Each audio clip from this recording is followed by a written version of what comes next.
মাত্ৰ এটা শব্দ মা।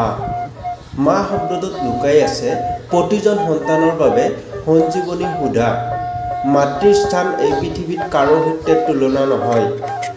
জীৱনদায়িনী মাতৃক হেৰুৱাই শোকত ভাগি পৰিছে অসমৰ এজন জনপ্ৰিয় অভিনেতা।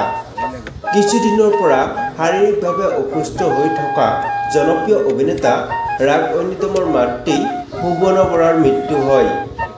এই কথা সামাজিক মাধ্যমত অভিনেতা ৰাগ ঐনিতমে জনাই এনেদৰে কয়, মা গলগৈ উভতি নহাৰ বাটেৰে, আই অ' তোৰ গৰ্ভত মোক আকৌ এবাৰ জনম দিবি দেই। অভিনেতা ৰাগ ঐনিতমৰ মাতৃলৈ শ্ৰদ্ধা নিবেদন কৰিলোঁ।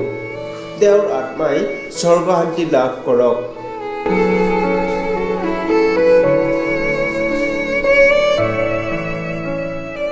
মই কঢ়িয়াই আনিছোঁ হেৰুৱা সুৰবোৰ, যি বাজে বুকুত গোপনে গোপনে সুৰৰ